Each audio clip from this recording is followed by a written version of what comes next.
Hello, everyone, and welcome to episode 4 of our gaming fanfare, where today we'll be talking about Red Dead Redemption. I am Christian Clark. I'm Tyler Sampson. All right, let's get to it. So today we're talking about Red Dead Redemption, Yes, indeed we are. And it's pretty topical because the new game is coming out in basically 2 months, actually. Yeah, End of October. End of October. That's right. Yeah. So this game has always been like my favorite open world game in the entire world. Yeah. In the entire real world, this is my favorite fake world. Right. It's just maybe I've always been a huge fan of Wild West atmospheres, and I'm a big fan of just the open world or like the Wild West and just going around like areas like Texas and deserty areas. And I'm really excited how in Red Dead 2 I'll be seeing even more different landscapes. Yeah.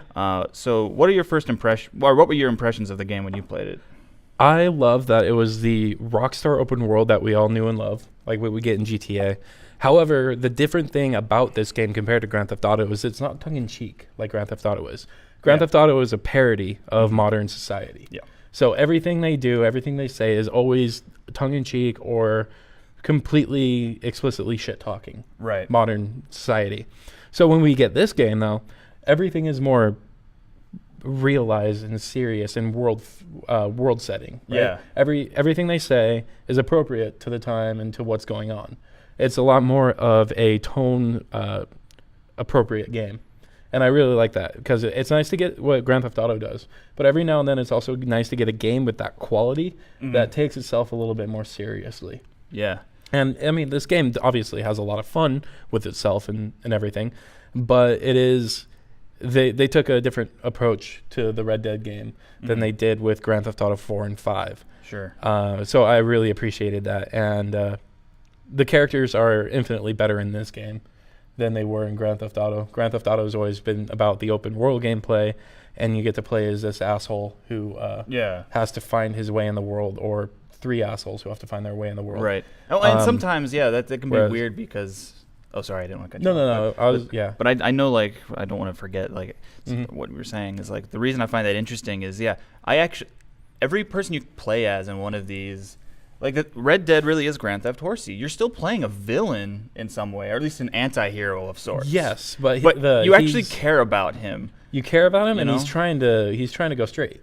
You know? Yeah. I mean, the only other character in the Grand Theft Auto series that I felt any sort of connection to was Niko Bellic from Grand Theft Auto 4. Yeah.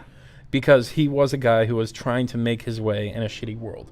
And he was trying to redeem himself. And I've always loved the redemption story. Granted, it was still a redemption story mixed with a revenge story. Right. But that's also what this is. You know, it's basically he's a Wild West version of Niko Bellic with a southern accent. Yeah. Rather than a Russian accent. And he's a proper gentleman. Like, in everything. Like, hey, Ms. McFarlane. Yeah. Like, want any help today? Always denying prostitutes. Yeah. You know? Exactly. I'm married, sorry. I know. I may be a murderous crook, but I still have my morals. Exactly. And I think one of the things that, again, this game has a much more serious tone, but it does, when it's doing its sort of parody moments, it's actually making fun of the real world society and how dumb people used to be. Like, right. Like when you first meet the sheriff of Armadillo, right, because it's take off on Amarillo. Yeah, so when you first meet the sheriff of Armadillo, his deputy is a fucking idiot. Yeah. And you're like, how did these people get, like... Well, then there's also, I believe it was the gravedigger. Yeah. Who was just a total retard. Yeah. In the best way possible, sorry. But yeah, and like, you know, there's these characters who are, you know, extreme versions of what we expect from the time and place, but even though they're funny and they are parodies, there's still a level of sincerity and realism to them that lacked in GTA. GTA was always like the comedy version of Casino, you know? Yeah. You know, it was always Casino, but tongue-in-cheek version or something like that. Right. But I always kind of looked at this game as a bit more of a serious approach to the formula. For sure. Which was nice. Also, the cool thing about this is that it has its own real soundtrack rather than having a bunch of not licensed music. Yeah. I mean, I always love the licensed music that you get in GTA, especially considering they have enough of a variety to have the necessity for radio stations, which has always been the fun part about that game, especially Vice City, right? Vice City's stations, you couldn't turn to a station and be disappointed. Everything was on point in that game. But yeah, the music from this game is really special. So we're gonna actually go ahead and dive into some of the stuff here. Is there anything you want to say before that? About the music? Or about the game, about the music, anything? Well, what I love most, well, first off, I just love games where I can hunt animals. Mm-hmm. I would never do that in real life. Far Cry. But Far Cry, I love those sorts of games. Yeah. And then just like the achievements you can get where it's like, kill a bear with a knife. That's hilarious, and it's almost impossible. But that's what I love about it, and those little challenges where I don't even have to think about the world at all or the main story. And I love those little side things where that's what someone would actually do in the Wild West when you needed meat. Like, you just go out and you just go hunt. Hunt a bear with a knife. But what I love about this soundtrack is that it's sort of living off of this Wild West tradition that Ennio Morricone had created way back when with all the spaghetti westerns. Right. All the, the good, the bad, and the ugly, all of those things. But Bill Elm and Woody Jackson, right? Yeah, I believe that's right. And they created with this soundtrack basically what I think is an evolution of that sound. Well, still keeping a lot of the core tenets, yeah. Yeah, there's the cliches, but they make it their own. They make it their own thing. Mm-hmm. Yeah. And the other, and interestingly, there's a lot of really strange influences that were totally out of left field and have nothing to do with the time and place. And we'll go into them as we come across them in the music. Instruments that weren't implemented in that time, or even if they weren't in that setting because they were in cities. In the Western setting. Yeah, in the West, they were in the coastal cities because that's where they were starting to get popularized. But we'll get into that as we go.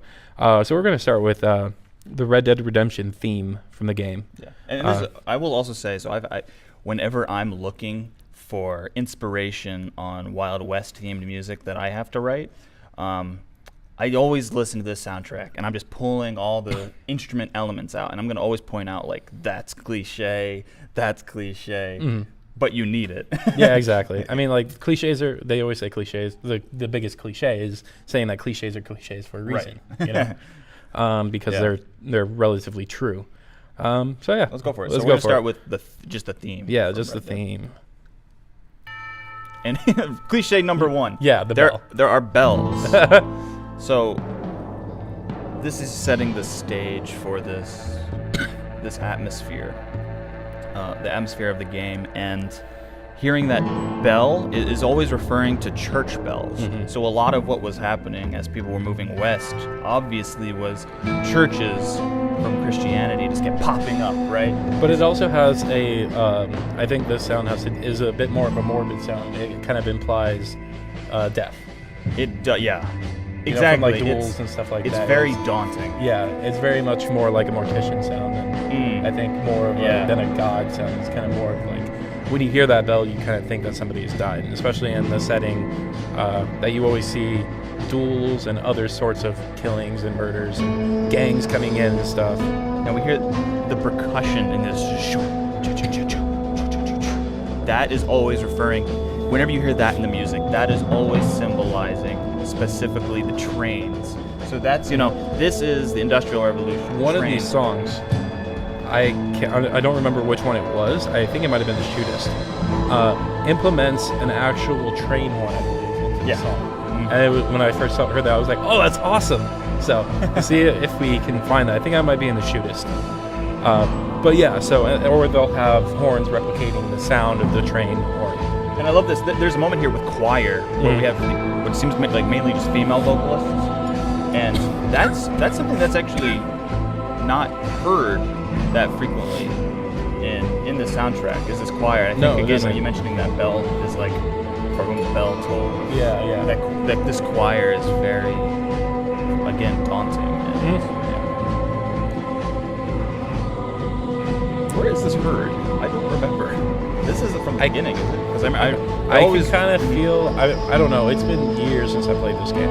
Yeah. There's only a couple of songs that I might be able to point when exactly it plays. One of the biggest ones, obviously, which we'll get to. I think kind of symbolizing Mexico.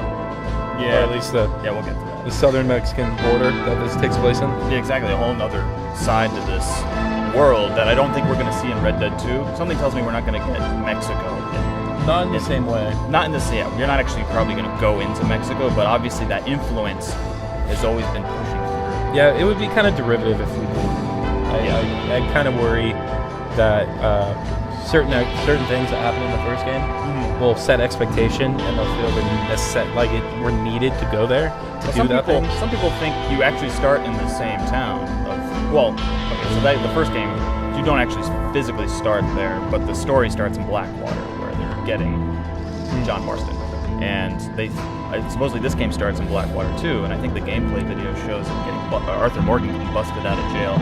Oh yeah. And they're saying that instead of going west, he's actually going to be going towards the east, which I'm confused by because there's also that landscape where it's Arizona desert. So if you're starting in Texas and you see Arizona desert, it could just be this crazy circle map in it. It could be interesting. It could be like what they did in Fallout New Vegas, where you start not that far away from where you need to go, but because there's an entire situation of death clause blocking your way, you have to go all the way around and then there. Oh right, yeah. So it might be that sort of situation where you're basically traveling this open world, but you have to go around different areas and go up certain ways. Yeah, I guess we'll see when it comes out in October. Yeah. I can't wait to play that though. So excited. I know. All right, let's see. Let's go to the shootist now. Yeah. All right. All right. So we have the shootist. Is this battle music? I'm not sure. I'll know it when I hear it. Yeah. No. Once again, the whistle. Just yes. that. So there's one of those other cliches. Almost what is that? Okay, yeah, this is one of the things I want to talk about. That's some raunchy ass distortion. My God. Yeah. You get electric guitar. Electric guitars, which did not exist until 1930s. Yeah. Really. So the fact that we got this game that was set, I believe it's set in 1910. Yeah, it's basically around there. Yeah, because I know at least it eventually gets into 1911. God. But yeah, it stank. Yeah. And this might be around the time. The other thing is that you'll hear drum kits. Drum kits didn't start until the jazz movement, and that didn't start until I think the 20s. Yeah, it was starting to build with more drum kit related things. Yeah, and there were very primitive drum kits even still. Yeah. But even if they were around in this time, those were in coastal cities like Chicago and New York, and in New Orleans. Yeah. So, but it was much more east oriented, not so much in Arizona and California area. Yeah. Because the music over there, everything, it was very dry and primitive compared to the modernization that was happening on the East Coast. But yeah, this song, it definitely has a lot of interesting and weird things going on. There's the guitar, obviously, just a raunchy sound that for some reason is associated with the West. Well, what I think I remember hearing is that Ennio Morricone was the one who was the one that started using the electric guitar and had these very abrasive, distorted sounds, and it's because I think when he was writing music for these spaghetti westerns, he was finding inspiration, and he's an Italian, so he was thinking how do I write music for America? And so he was listening to a lot of surf rock at the time. Surf rock is America. It really is. Especially at that time, yeah. And they're plucking the strings down at the bridge of the guitar, and it creates this raspy tone. And that's, for some reason, that's sort of just what's part of this music forever. Yeah. And something we haven't talked about yet, but is in all of this music, is the incredible amount of reverb that can be heard. Oh yeah. When you hear these shouts every now and then. When somebody sets a standard, it's hard to deviate. Yeah. And that's true in any type of music. That's why we have that specific sound. When we talk about, what's the thing when you talk about music from a culture or that represents a culture? Exoticism. Yeah. When somebody creates an exoticism for a country, that's ingrained in people. So when you deviate from that, it's hard to keep that representation, you know. So And that's so interesting because actually when I was back in my undergrad at the University of Delaware, I was learning about Dvorak's New World Symphony and the certain things that he was doing to try it. So we always yell at like, we say like exoticism, like it's bad thing, like it's white people trying to make music for like other cultures. Yeah. But this is interesting because Dvorak came to America and was like traveling around and was trying to get these different like folk songs and was trying to write music for the New World Symphony. And what I find interesting about that is there's moments in there where there's very like interesting folk songs that are like the folk songs of slaves, which is interesting because that's actually still not American at all. Because what he intended to do was like try to find the music of like Native Americans, things like that, but it's like nowhere to be found. yeah, And so it's so interesting to see how now this Italian was trying to do a similar thing. Like, what is America? right.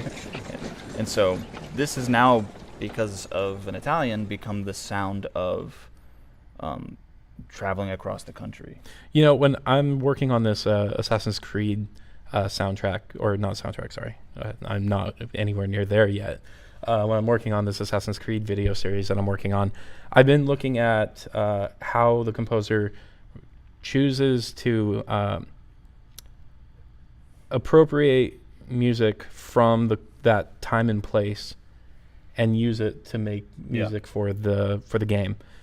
And I'm wondering if Ennio Morricone tried doing that for the Western setting by looking at what California music is and seeing how he can influence by using that, which would give him the surf rock. Because that's where because California when is where looking at the everyone ended up. Ezio trilogy, it wasn't obvious that he borrowed music from. Here's a little hint or a little preview of one of my videos coming up in a little while. He didn't use music from the Renaissance period. I was trying to figure out, and I'm not sure if I've succeeded yet. I'm going to continue looking at it, but maybe like, did he look at modern Italian music to see if he could do that? And I'm wondering if that's what Ennio kind of did and was like, all right, it's music for a Californian setting.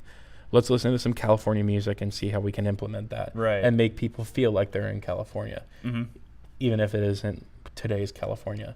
So I wonder if that might have had some influence on why he chose surf rock. I know another thing that happens a lot with some of these elements that we hear in this music is he was always contemplating the wildlife. So these whistles, you hear sometimes, they're very simple, like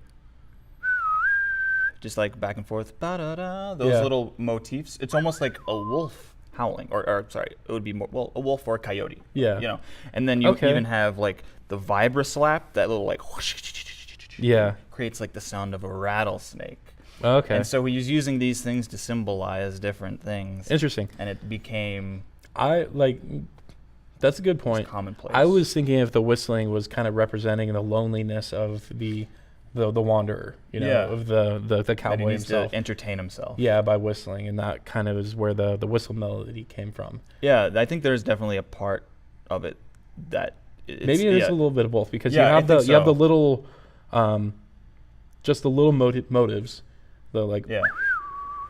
It's also like a bird, right? Yeah. Like it's almost like a bird, you know, overhead, that could represent the bird or something. And then you have the actual elongated melody lines in whistle format that might represent the actual like cowboy himself in like this lonely venture. Because usually the whistle is there with some sort of like echo effect or reverb effect. Yeah, and that reverb that I briefly mentioned, I think, again, not just loneliness, but just, excuse me, you feel so like lonely in this open space where, like, if you were to, hello train, if you were to, so apt, we're talking about, I know, Red Dead, and we got trains. The reverb is like when you are out there in the open, you're like, hello.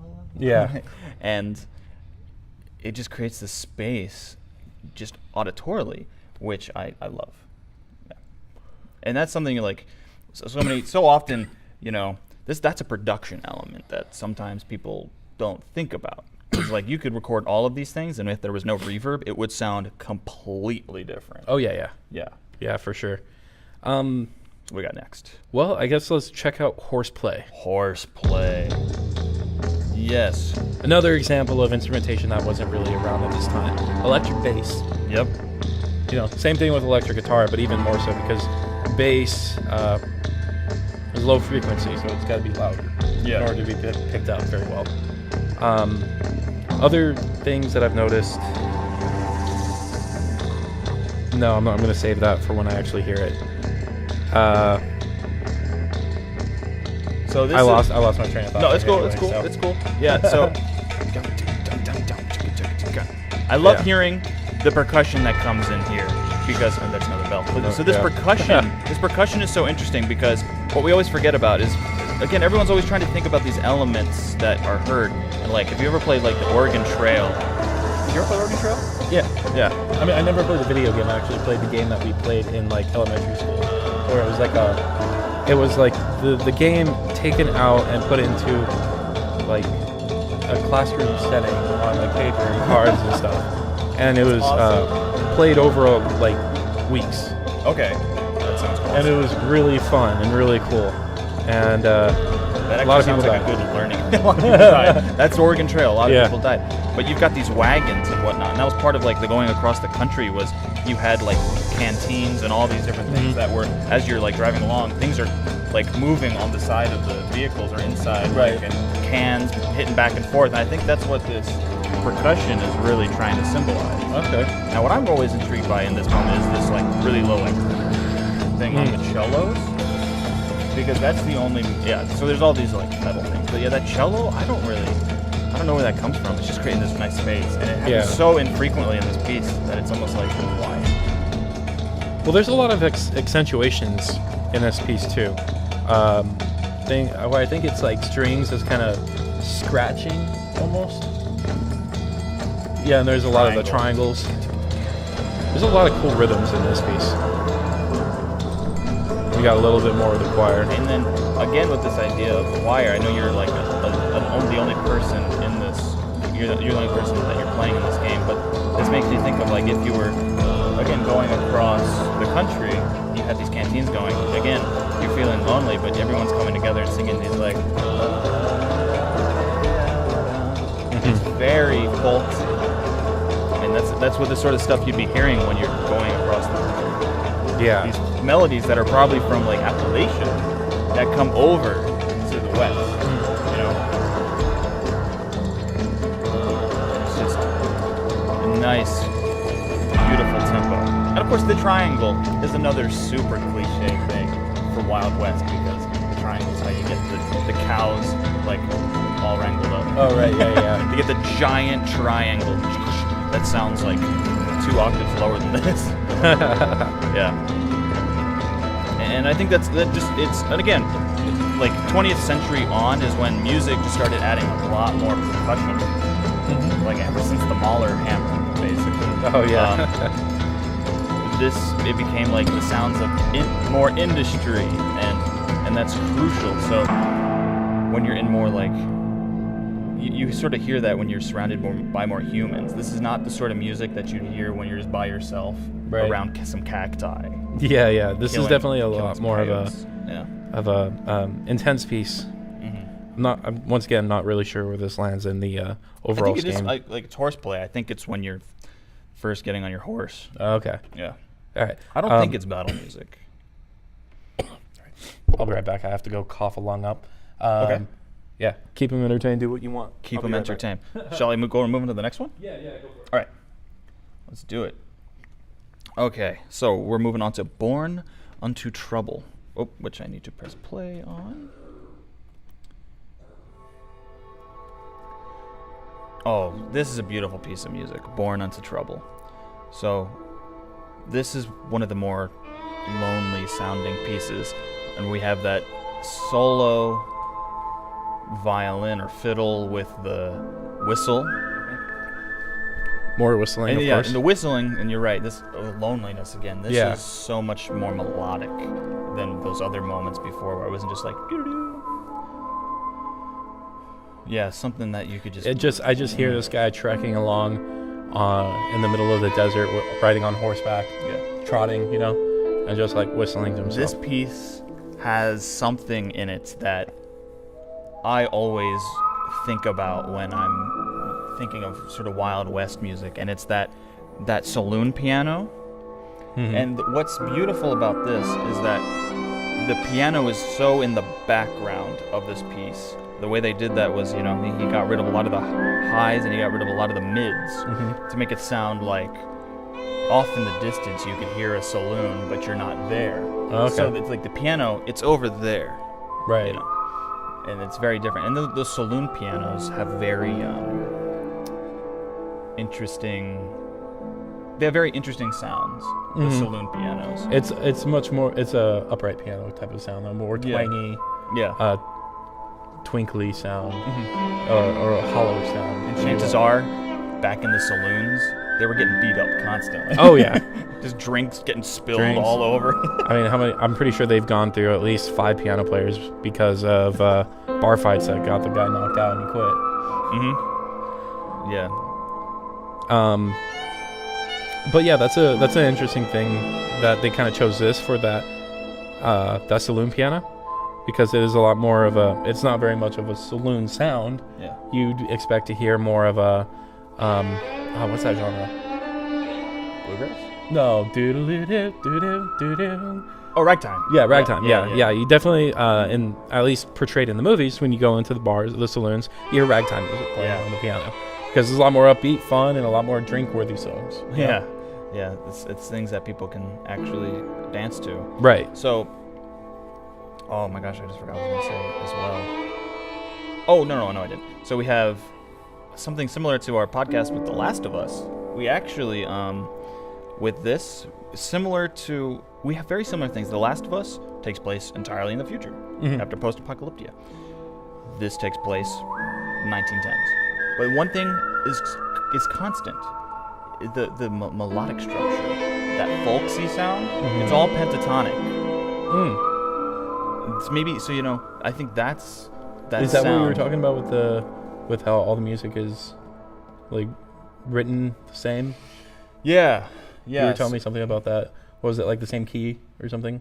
Oh, of this piece? Or so like the soundtrack. I remember reading somewhere that all the music, like that, like the shootist we just moved to. Oh, well, we actually talked about that already. But I think all the pieces, Bill Elm, Woody Jackson wrote them all in the same key, so that, because, you know, this is like dynamic music. As you move from like one thing to the next, they didn't want to sound too jarring.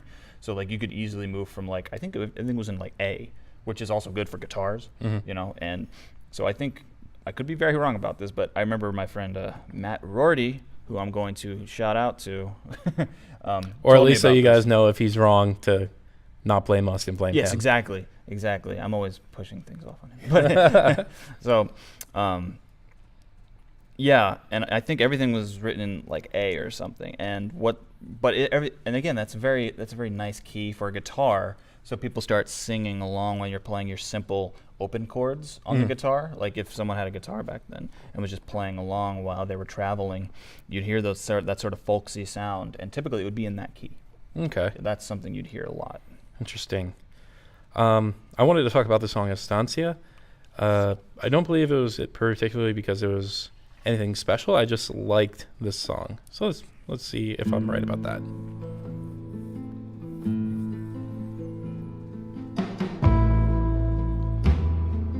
Yeah, I think I chose it because it's more of a traditional kind of easy to understand, easy to digest melody and rhythm. Kind of more of a blues song. Yeah, I will say it's nice that it's in a compound time.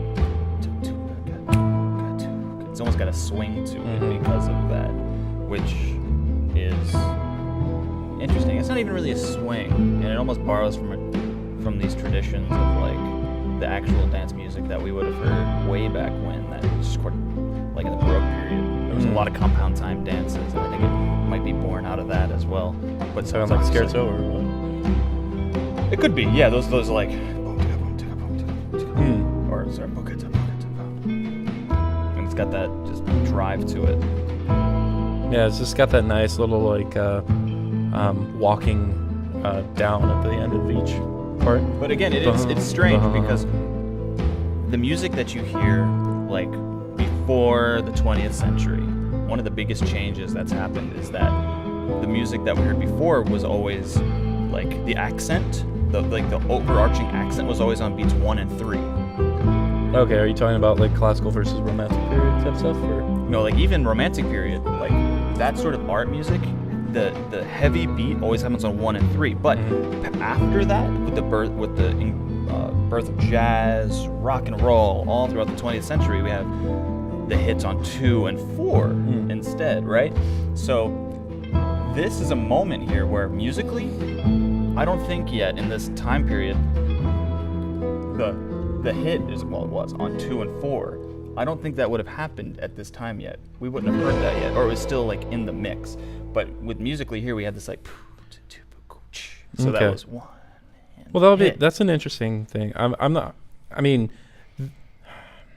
is that something that you hear exclusively in kind of like popular music, or do you think you hear that in 20th century classical as well? Something that you might hear in Stravinsky. That's right. I know. I think that's why I think you'd hear it in Symphony in C, because that was influenced by jazz. Oh, okay. But I definitely think that is a distinguishing factor between art music and popular music. Is trying to distinguish itself from the tried and tired. Yeah. Well, I don't know if it's trying to distinguish. It just did.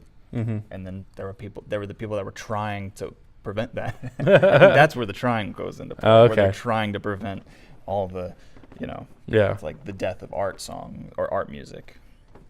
All right. Which will never happen. It's just change your definition of what art music is. Yeah, I mean, like anything. I said that looking right at the camera. Adapting and changing the styles. I mean, like, you look at the modernist music that you got in the 20th century and the crazier shit like you got with John Cage. Fucking nut job that guy was. A nice dude, though. Yeah, I'm sure he was, but man, I've heard he was. He was. The euphemism is he was a visionary. Yeah, he's a visionary, like exoticism. Yeah.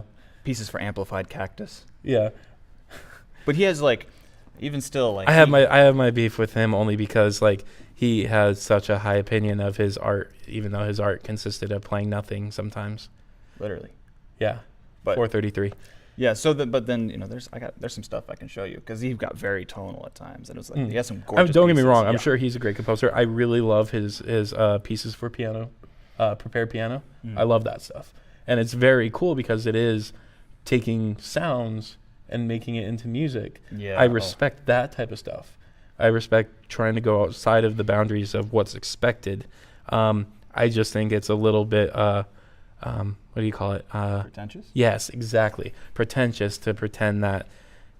He had an interview where he's saying I don't listen to music. I think music is everywhere around us. Right. It's like, oh, come on, dude.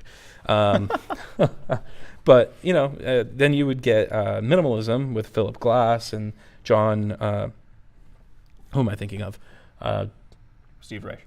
Well, Steve Reich, and I was thinking of Terry Riley. John Adams. Oh yes, John Adams. And you get great pieces from those guys, and they're totally different style than you would in romantic, even early 20th century music, like you would get with Wagner or something like that. Very bombastic and rich, crazy pieces.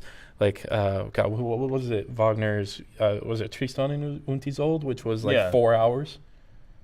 I think that was 2 hours, but he has the whole ring cycle. That's just is is literally a day long. I know at least one of his operas was 4 hours long. Yeah, if it was Valkyrie or. Yeah, it's exactly. So the Rise of the Valkyrie, Riot of the Valkyries is from the ring cycle, and all those ring cycles are just gigantic pieces. Yeah, and then like anything, they're trying to distinguish themselves and they're trying to change what's accepted and what's cool.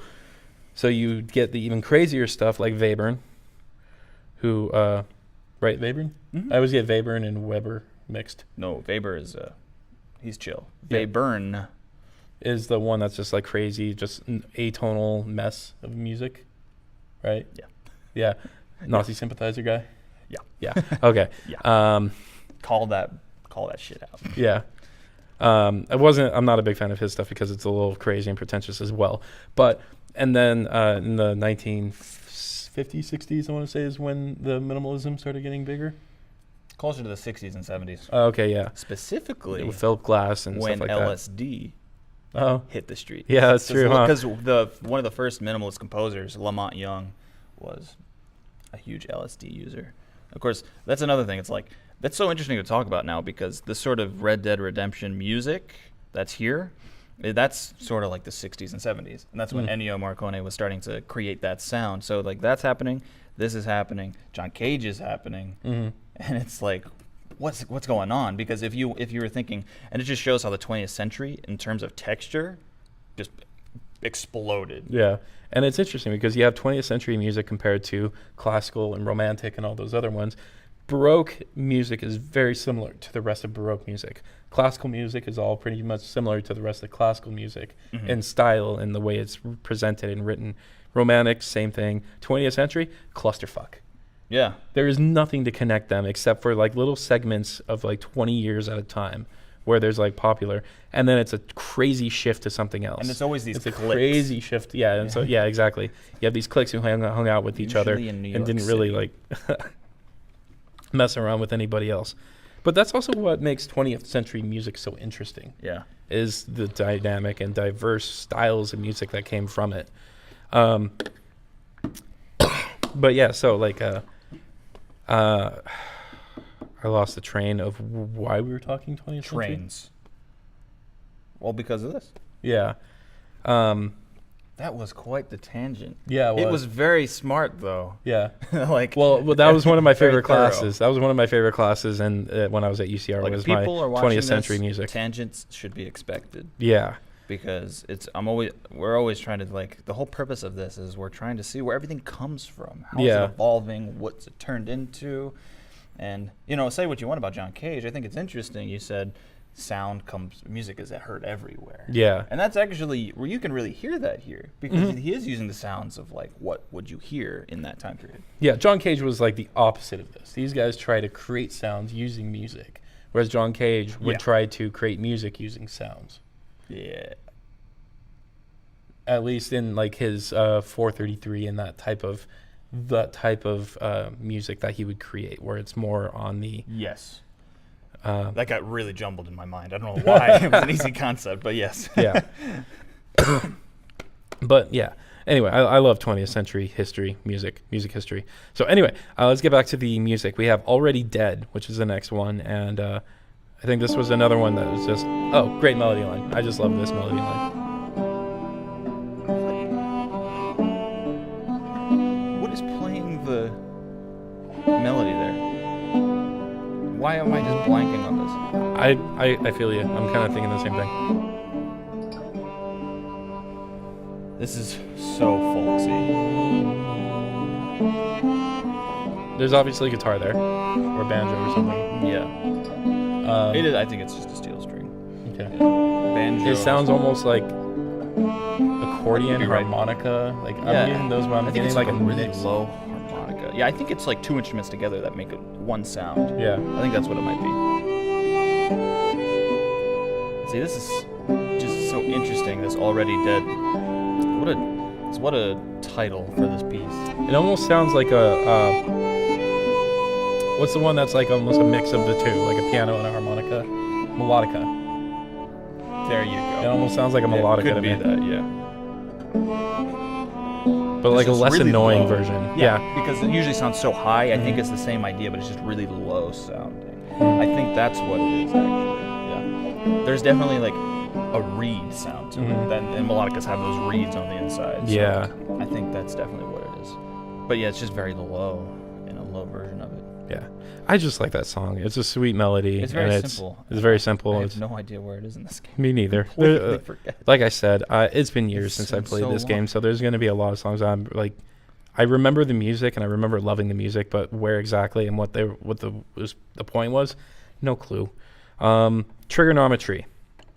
First off, greatest name for a piece of music ever. Oh yeah, Trigonometry. Yes. They get points just for that. In fact, we don't even need to listen to the music. Just move to the next one. I wanted to point that out. All right, dead end. No, okay. Trigonometry. Let's check this out. All right.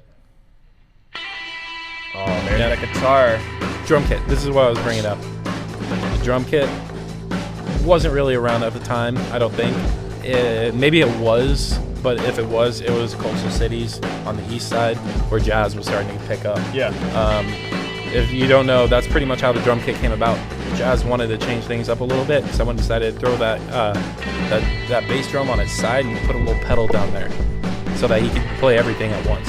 Yeah, it's the kind of idea born out of jazz, really, despite the fact that it's become incredibly pretentious recently. Jazz started as the poor man's music.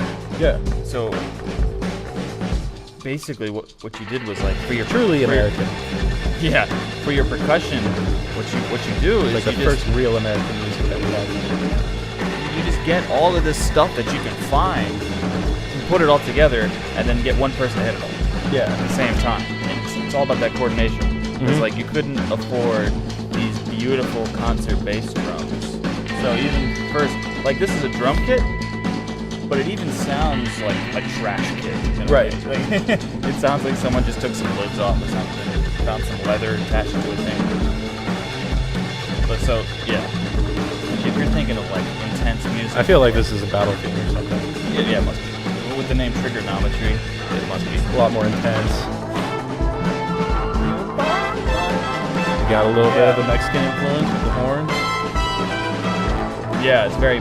Yeah, you almost get those mariachi moments. Yeah. And I was like, when I heard that brass, I was not expecting it at all. Mm. And it's just like, it's just done. Yeah. But yeah. So, we're again with the bass is rocking in this. Yeah. It's like if they took this soundtrack really is if they took Ennio Morricone and turned it to 11. Yeah. Add a little bit more of a rocky feel to it. Not rocky as in rock feel. Yeah, no 80s montage. No. Not like I Have a Tiger. You gotta be careful with that word. I know, I just thought of that same thing too, so I totally feel you. and I love how it breaks down. Like this is halfway through the piece. Yeah. And we actually have like it just gets every note just drops out the drums, which is really nice because it shows that you don't have to maintain intensity by keeping the drum kit going all the time. Right. That brass was still like, oh, let's kill people. Yeah. Let's get Deadeye going. And in fact, I'd say that it probably added more to the piece by dropping it out and keeping the horns there and stuff, and kind of changing it up and making it a little bit more dynamic. Without kind of avoiding the repetitive feel. But then now it's dropped out that horns, and it's just back to the bass and drums together, just kind of pushing the piece forward a little bit. And again, I think so. The horns are doing this little like, and it's just like a rip. So you basically do it. You play a note, but then you use your mouth to push the note up. And I think again that might be kind of like a train horn of sorts. Yeah. Where you're working around these different landscapes, which are now surrounded by all this industry. I'm wondering if I missed that the train sound effect in the piece earlier. Oh right, because you mentioned earlier. Yeah. That I listened to the whole soundtrack yesterday. It might be Dead End Alley. Okay. Well, we'll see. I remember it being at the beginning of the soundtrack, at least based on the YouTube videos. Yeah, the cymbals here, they're just used for noise. Just like. It might be Dead End Alley because that's right. That's like the third song. So we'll see. But yeah.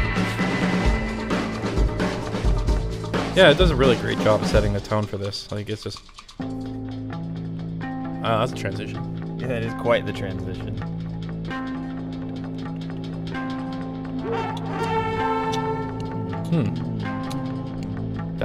What was that effect? Oh, sorry.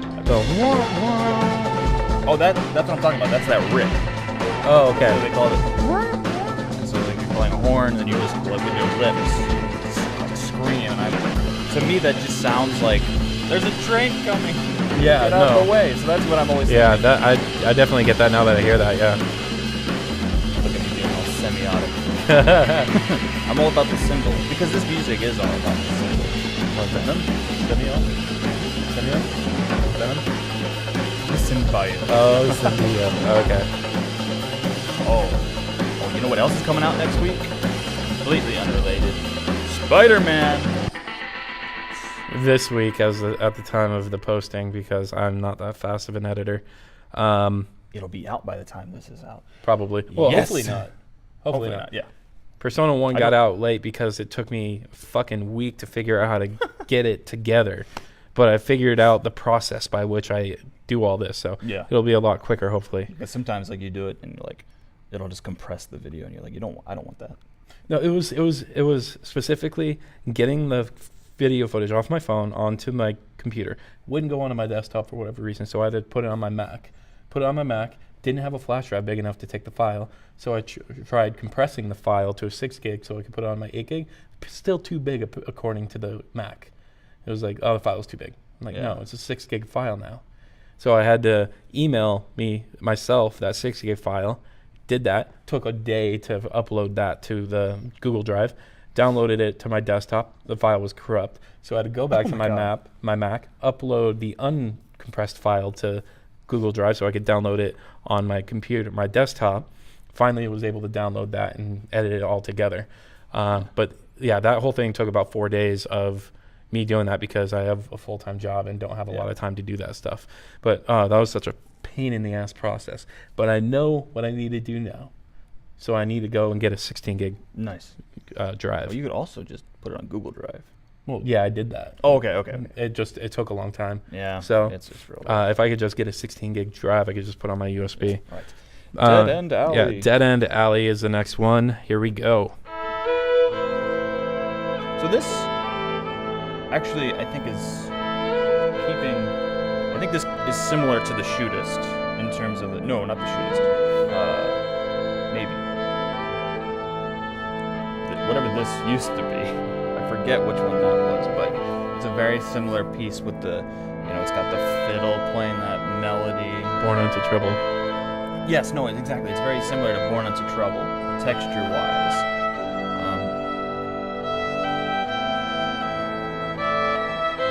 Got a lot of dissonance. Love it. Well, I think it's interesting because that dissonance, again, plays to the time period. So Right. that dissonance is coming from the fact that, again, people have these incredibly shitty instruments. No one's going from the East Coast to the West Coast with a Stradivarius. Right. Someone and might on top have. of that, no one really has standards. Yeah, And there's not a lot of music connoisseurs in that time. it could be another interesting thing where the thing that may have caused such a dissonance was that you have the East Coast, which I come from and I hate because it's so humid, despite the fact that it's been really humid here recently. Yeah, Not a fan of that. But trust me, where I'm working, dude, it's just crazy humid. But I'm working closer to the coastline, so so when we move from there, the wooden instruments hate climate change. oh yeah, Okay, not climate change in that sense, but changing climates. yeah. So If it's humid, it's got to stay humid. If it's dry, it's got to stay dry, And or else so it's gonna warp like hell. Yeah, and so you've got these warped instruments that are coming across the country, but people still are playing it because it's like playing music back in the day. That's what provided people with entertainment. Mhm. That just doesn't happen anymore. Now we play video games. Yeah, that's bullshit. Well, okay, we still play music. People Well, still, we do. Well, yeah, but I mean, like people Yeah. still listen and love music. Yeah, There's a lot of people who criticize artists or whatever This is for true. wasting time, not It's getting true. a real job or whatever. It's true. And then you're like, oh, live a week. Just go a week without hearing a single piece of music. You'll go insane. It's another thing where that's the way people if you wanted to hear a piece of music, you had to play it for yourself. Oh yeah, I mean that was what the big hullabaloo was with the Renaissance for music. The Renaissance period was obviously a rebirth. It was a booming time for art and science and literature and philosophy, and there's massive headway in all of those fields. Music's headway wasn't so much in the music itself; it was in the distribution of music, printing press. It was the inventor of the printing press that caused it to make it so that people could write their own music and sell it to people, and people would buy it and play it themselves. And that was the big changing factor, was that people now have the ability to buy cheap music that they can learn to sing themselves and with their friends and family. And so, yeah, I mean, people love doing that, and that was one of the biggest forms of entertainment, because not only did you spend hours trying to learn how to do the piece, then you had permanent infinite ability to replay and sing it all you wanted to. Yeah. And especially if that came with an accompaniment piece. Although the Renaissance period didn't usually come with accompaniment, it was just vocal pieces that people would sing together. So it used to be another nice, preview for an Assassin's Creed video coming up in the future. Yeah, so it used to be nice because of that. So you'd have all these little, like, everyone would have an instrument of sorts. So you'd get very interesting sounding music where everyone was trying to create music, and everyone would create their own songs. And so there's a very organic sound to these melodies in Red Dead Redemption, where it sounds like they're melodies that could easily be improvised, right? Right. Like, yeah. On the pentatonic scale, just like up and down, it just works. It's what people started to hear. It's what we know. Oh, so this is one of the first actual songs. Yes, we are going to start getting away from the score and start focusing on. We got 3 more pieces to cover today, and we are going to cover the big vocal pieces. These are composed by other artists, so these are actually more akin to like what you'd hear on the radio and GTA. But as far as I know, at least one of these songs was re-recorded specifically for this game. I'm not sure about these other 2. Far Away? Yeah. Yeah, Far Away was re-recorded. Yeah. I'm not sure about the rearrange, but re-record. Yeah. Well, I don't know about the vocals, but anyway, we're going to cover Compass right now, or Compass. It depends on how you say it. Let's see. And now I know this is by Jamie Liddell.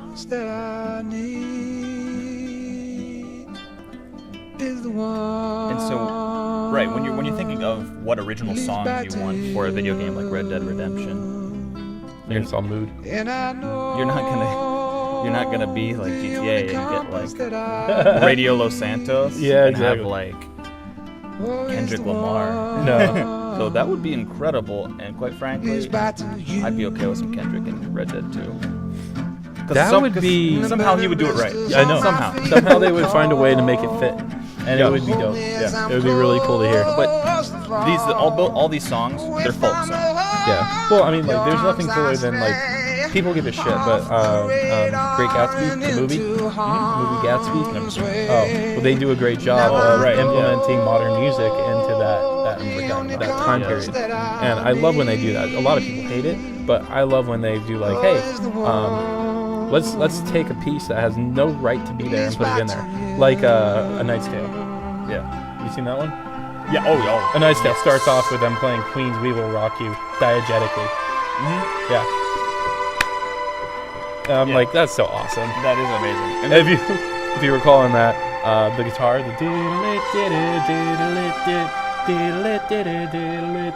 is being playing on the horns. Yeah, no, I love that. Yeah. Anyway. But yeah, so there could be a way that they could put that in there while keeping it fitting. Yeah. But so we have what we have are these kind of more reserved pieces that are tonally similar to what you expect to hear in this game. Yeah. You know, they're more modern pieces, but a vocalist and the vocalist sounds like a real person. I find that a lot of days, or recently, you know, when we're looking for singers on the radio, there are always these like pitch perfect people, and I don't like that. I've always loved hearing people that have a very specific voice, where I can listen to a song and say, oh, I know who's singing, and not just say, oh, that sounds like every other person that's going to win American Idol. You know? Right. But here we have this by Jamie Liddell. And it's, what is happening to your computer? Don't worry about it. Anyways, that just blew my mind. Yeah. Yeah, and so we get this very realistic sound, and it's the sort of thing that, you know, his voice, he's like straining for the notes. Which, to be fair, most popular singers on the radio do, and that's why we have autotune, not autotune. Yeah. Real, man. This is real. Yeah. And I don't have a problem with autotune. Like, for the love of God, do it, because otherwise... I have some problem with it, personally. I like it when it's used as an T-Pain. instrument. Like T-Pain. Yeah, T-Pain uses it as an instrument. Yeah, he uses it as a way to kind of add something to the song. It's almost as an instrument. He doesn't need it. I was surprised when I first heard him sing in real. Like, without it, I was like, oh shit, he can sing. He does it specifically because it adds a tone to his music that he wants, and I can respect that. I don't like it when I hear it and it's just obvious that they were doing it to pitch correct. Yeah. Because I prefer having imperfect singing. Like, I actually really like that. That's why I love live shows so much. Because you go to a live concert and you hear the imperfections. Maybe the singer will mess up the order of the lyrics and acknowledge it. The first show I ever went to was Stained, and he was singing Outside. They were singing the song Outside. Who? Stained. I don't know Stained. What? That's okay. Show me after. Okay. Yeah. It's been a while. It's been a while since I could. All right. Anyway. Yeah, so he sang the song Outside. It was one of the biggest songs, and he messed up the order of the lyrics, and he acknowledged it by saying, like, I fucked this song up, and everybody went fucking wild. Yeah. Because he's human. They want to go to these shows, and they want to see their favorite humans play their songs that they love, and they love the imperfections because it makes them realize this is real. This isn't the recording. This is them playing it for us. Yeah, absolutely. And it's really cool to do that. And so I've always kind of preferred that in the recordings, too, which is why a lot of people love punk. Because punk is that entirely. That's why they always hate when punk bands get popular and sell out. They always talk about Blink-182 and when Enema of the State came out and how the everything changed after that because they got big, they got signed, and Enema came out and it was super clean and polished. And punk fans hate clean and polished. Yeah. Because it's just everything against. It's anti-punk. So, I mean, like, you know, I'm not totally like that. I do like clean, polished sounds. But I also like hearing the raw, unaltered voice. That's why I've always loved Foo Fighters. Oh, yeah. Because he's such a good singer, he doesn't need it. And even if he does fuck up, he's like, no, I want that. Very aware. Yeah. So, the next one is my personal favorite of the couple songs we're going to cover, Dead Man's Gun. I just really love the chord progression. It kind of feels to me a little bit Mumford & Sons. Okay. And I really, really like that, except darker. Interesting chord progression that you would not hear at all throughout this game. It's kind of a traditional, like, one. I don't know the actual chord progression, but it's kind of a cliche chord progression. Right.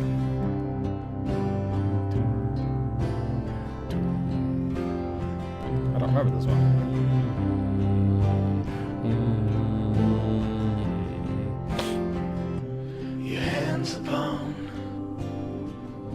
Yep. It actually reminds me more of a band called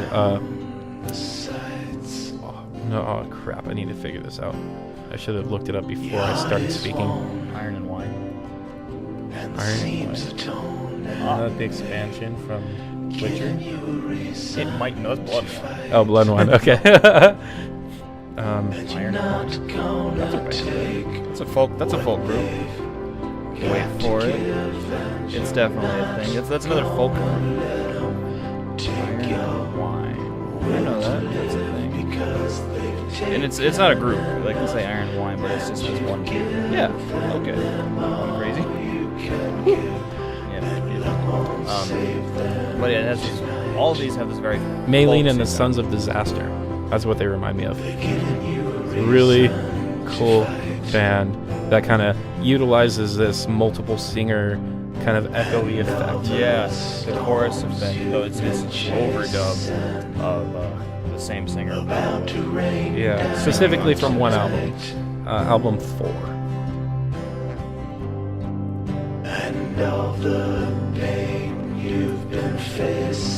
But the lyrics are really, really cool, and it makes me feel like this takes place near the end of the game when you change from John to his son. I might be wrong, but the lyrics are something like, you have your hands on a dead man's gun. And I feel like he's talking about looking down the sights, like you're using your father's son to look, or your father's gun. And it's very somber and dramatic and like just kind of sad song. They've given you a reason to fight. It just seems like you're getting revenge for the guy against the guys who killed your dad. Yeah. And that's kind of why I think that this is more about his actual son. Oh, you know, I just realized we should probably talk about With Far Away. Oh, yeah. Yeah, so we can bring that up. Just a little Far Away. What? Far Away June. We'll show that one. Yeah, a little. I think we'll show the actual one. Shit. No, thank you.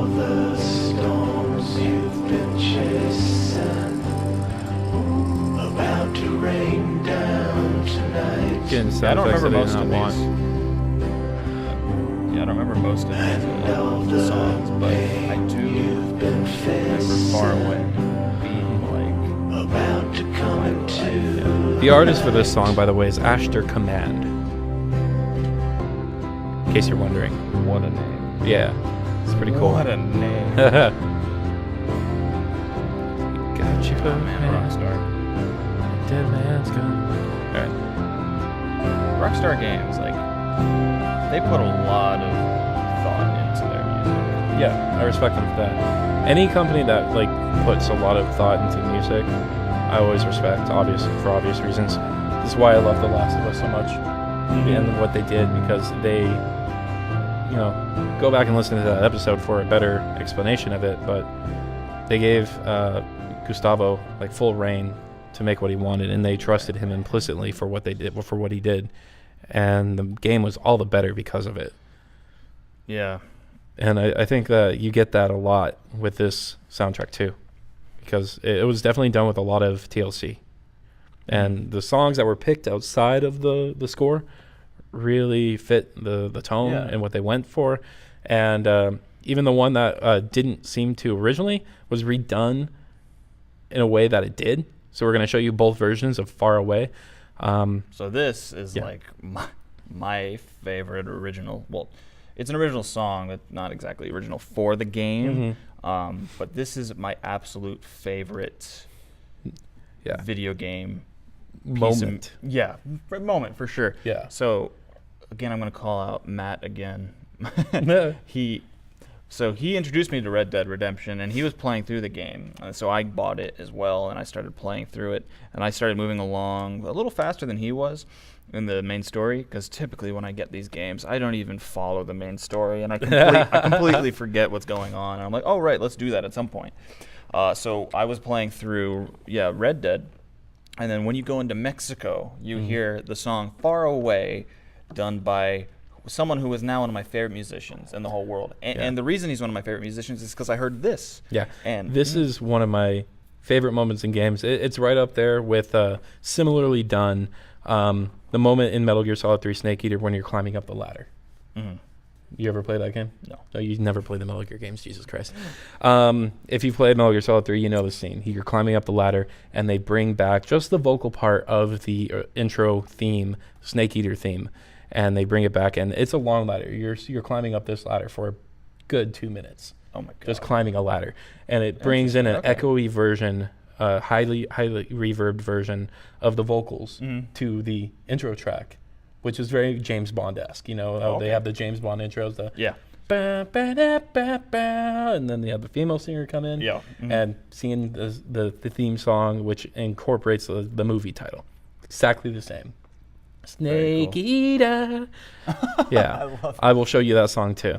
But it's almost the same thing. You're riding into Mexico, and there's nothing going on between where you start and where you go to in Mexico.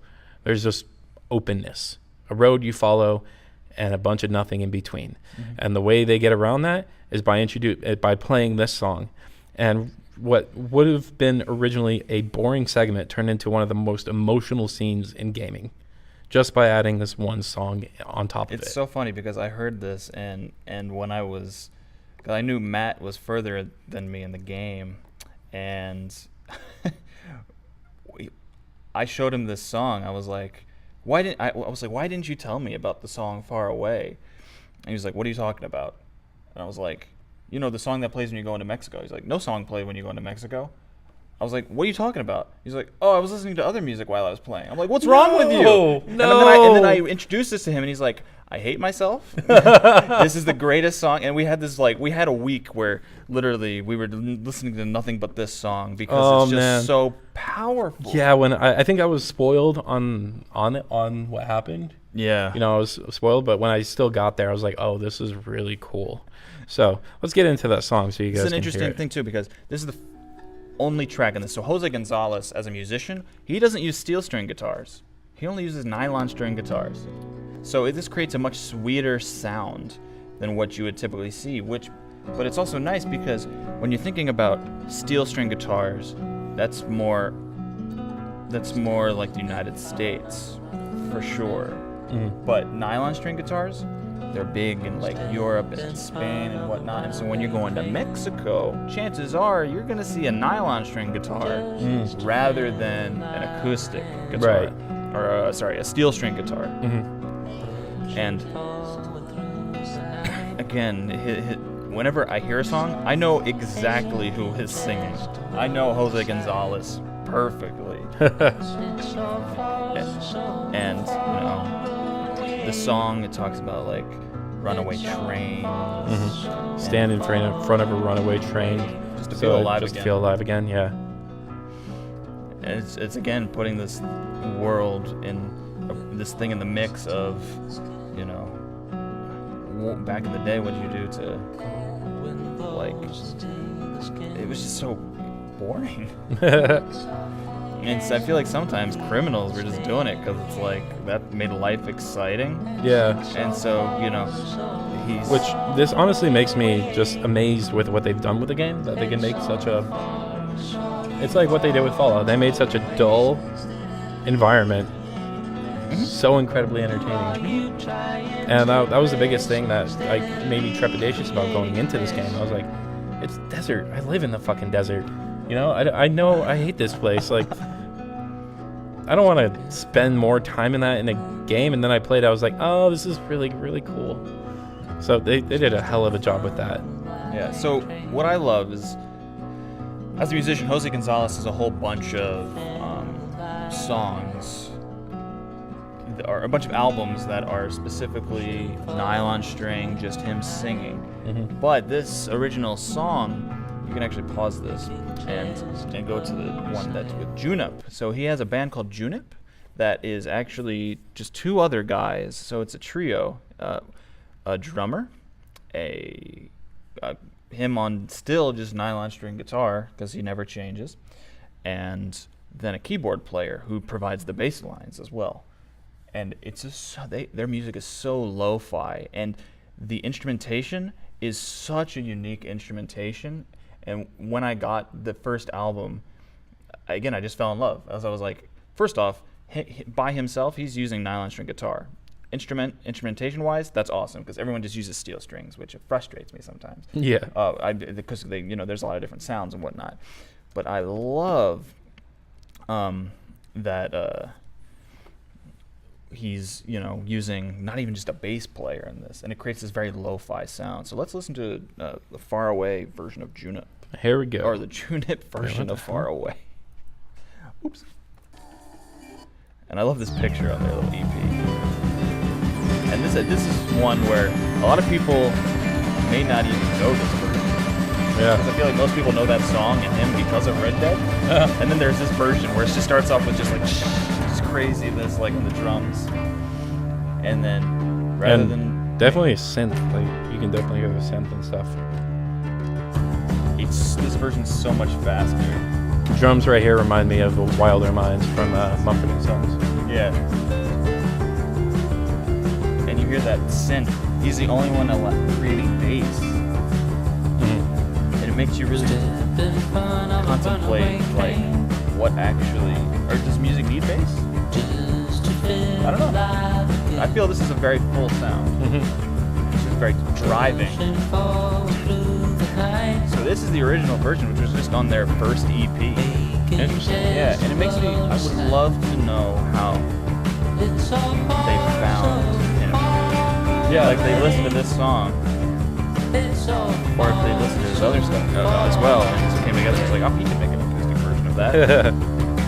And I think this won him awards, right? Didn't Jose Gonzalez win awards for this, or his version, his acoustic version? Because I remember him like playing it at the VGAs. Oh wow! Apparently, this was also used in the Walter Mitty movie. Oh, with Steve Carell. No, with Ben Stiller. There was a whole time period where there was like 1 year where I just stopped watching movies completely. And you listen to this version and just see how it grows in all these intense ways. Like that moment is so big. This is really cool, but it definitely wouldn't have fit. So No, it somebody, wouldn't fit at all. yeah. So somebody at Rockstar heard this and was like, "This is cool," and it could fit with just a different arrangement. And yeah, they made it happen. Like that's cool. I think he won awards for it. Like, you know, he got that drop B, and he was really thinking about interesting guitar tuning. And I just, Is that like something that maybe at like Dice or what? Dice Awards or I think he played it at the VGAs, the video game awards. Video Game Awards? Okay, yeah. And I think he actually got some. I think this was best original song. Something. Yeah. I just. The hipster in me always loves that song. It's also a much shorter version. It is a much, much shorter version. And he like loops the lyrics, I think, in this. And that's why we get this really extended version. Which is, great because it just plays from start to finish. Right, exactly. And then you're in Mexico for the most part. He probably gave him a 2-minute version. They were like, this is a video game.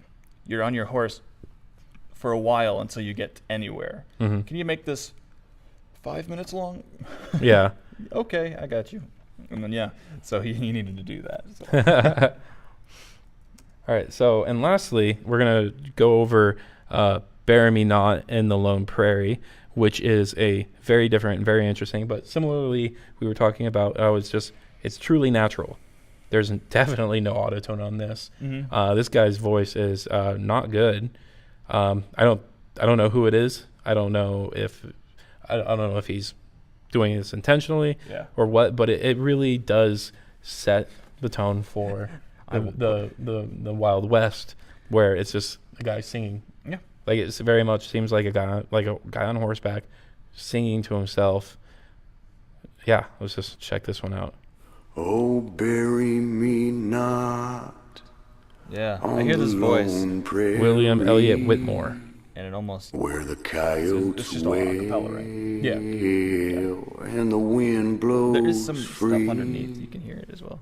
But Oh, yeah. And when I die, don't bury This me is the sort of- neath the unexpected. Weird. I western didn't even hear that when I had sky headphones on. So. yeah, on the Nice lone speakers. prairie. got them beats. Oh, bury But, me not That could be on like the an lone imperfection. prairie. In like compression. That might not actually be These there. But I words think this came is an interesting song because it's like the sort of thing you would expect and to hear. painfully Like if you're in jail, just from the singing, pallid trying to piss off the sheriff and just annoy him to let you out. Yeah. You're just singing this, and then the sheriff's just like, "Won't on you his shut up?" dying bed. Yeah, it's a sad story at the too. break of Yeah. day. Guys, man, don't bury me here. He dies, and so they bury them there. Mhm. Because where else? But we buried him there. And just musically, like it's a on the folk song. lone He's prairie, trying to get along the pentatonic where the scale. Keyword trying. rattlesnakes hiss. but that's the reason we and have But the that fits wind within the game. blows Like it's just like free it's just a Well, guy. in a shallow grave. The reason we Just have singing. the reason we have the pentatonic scale is because that's like like the easiest thing for people to sing. neath the Like, it's just- western it's Well, some- instead of having a full scale, you got 5 notes. Yeah, you've got 5 on the notes, lone and when you have the prairie. pentatonic scale, it gets rid of the 2 notes that cause bury me dissonance. not And I think that's why it's so much on the easier to sing this, and that's why prairie. just over time, those are the kind of These songs words that we came got. soft Especially in popular music. Yeah. and painfully. On the rock side, at least. Yeah, Rock for and pop. sure. From the pallid lips Boy, of this a is quite the song to end the youthful podcast with. lady Yeah, I thought so. on his dying bed. Oh, yeah. At the break So of much day. death. Mm-hmm. On his dying Red bed. Dead Redemption. Now, I am wondering if they're going to have any way, like, how are they going to top that emotional impact of the ending of Red Dead 1? I don't know if they're going to even try. Because Red Dead Redemption 1, the way that game ended, was just so, like, heartbreaking and beautiful. But I guess we'll have to see come October. I'm super excited for this game. I'm incredibly excited, minus the fact that I have to. Oh, I talked about this last week. That gives me 2 weeks until the Spyro comes out in Fallout 76. Yeah. And I'm going to do Spyro first because I have to, because nostalgia. Right. Yeah. Yeah. Cool. Hopefully, though, when we get the Spyro game, it'll have all 3 games on the disc. Yeah, it will. And they're finally showing footage from Spyro 3. So okay, that's good. So they're actually getting somewhere on that. Yeah, no, it's on its way. Yeah. We'll be good, and it's going to be nice. So, great. Well, thank you, everyone, for joining us on this lovely podcast about Red Dead Redemption. Yeah. So the next podcast that we're going to talk about, did you want to do? Yeah, we're going to do something a little bit different. This is still going to kind of in the lines of what we wanted to do on this. It's about a video game. But we're going to focus on a composer in particular, rather than a specific game, because we want to kind of compare and contrast the 2 big games that he's known for. So we're going to talk about Darren Korb. He's the composer for Bastion, Transistor, and Pyre. I never played Pyre. I haven't yet. I listened to the soundtrack because I just wanted to hear it, and I'm just kind of like... I haven't heard anything on it. But it's more like... I also heard the game wasn't great. Well, it's different. It's almost a sports game. Yeah. It's like it's a weird concept that I'm interested in, but it's a sports game where you're trying to go to heaven or something like that. Like oh god, you play through a season, and if you win the season, you get to choose one of your characters to send to heaven or something like that. One of your players. So you lose a player? Yeah, that's the reward. The reward is that the team gets gets shit on the rest of the time. Yeah, it's so it is a strange game, and I've been very intrigued to play it, but I never did. But we're going to talk about specifically Bastion and Transistor, because those games have incredible music, and they're so vastly different, yet you can tell that they're done by the same guy. Yeah. And I'm a huge fan of the Transistor soundtrack, and Bastion soundtrack was just beautiful. And we've been talking about the bigger games, and we're gonna start trying to dive into some more of the indie titles that have incredible soundtracks. What I love about this is that these sorts of indie games, so like Bastion, Transistor, all the games like Braid, Fez, Hyperlight Drifter, that's Disaster Piece, the stuff by Danny Baranowski. That's like, these indie games are what's kind of started this whole like, when you buy the game, you can also, on Steam, get the digital download of the soundtrack. Yeah. And I love that. You see that in physical copies, and too. And we start to see, again, this, like, while it's totally necessary, and I love it, where, like, soundtracks for these AAA games are becoming more blockbuster. And they're still now becoming more like film music, where it's more, like, mood-oriented, and the melodies are tamed down a little bit, but now we're getting... It's more emotion. Yeah, but now with these guys, we're getting back into this world where it's like video game music. It can be anything. Yeah. Rock, steampunk. What is steampunk genre? I don't know, but ooh, yeah, that's going to be a game we're going to talk about too, because I need to talk about SteamWorld Heist.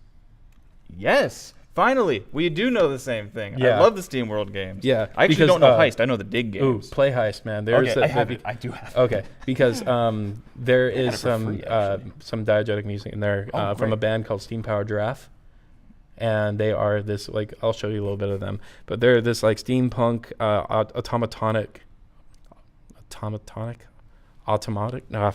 They're robots. They're characters. They play characters on stage where they are robots, and they sing steampunk folk songs, awesome. And they're great. I went and saw them live at the Renaissance Fair last year. Fantastic. Nice. And Yeah, and they're in that game. Cool. And I have the soundtrack with their music. So good. So yeah, I definitely want to talk about that. So it's got the great benefit of having two types of music. It's got the score, and then it's got the steam powered draft stuff, which is steam powered draft, which is used when you go into the bars. They'll play there. Okay. Like you'll see their characters in game playing the music at the bars, kind of like the Cantina and the Star Wars Lego games. I love it. Yeah, it's really cool stuff. But yeah, so we want to definitely get into more indie games because indie games got some crazy good music going on nowadays. So so look less forward budget, to that. better music. Yeah. Next week we're not going to. This is not going to happen for a couple of weeks because I'm taking next week off because I have a thing Labor Day weekend every year. But expect to hear finally the Kingdom Hearts episode come out next week in its stead. So the week after that will be the one about Darren Korb. So thank you guys so much for listening, for watching. I'm Tyler Sampson. Christian. This is Ludosonics. We are Ludosonics, and this is Our Gaming Fanfare. We'll see you guys next time. Peace.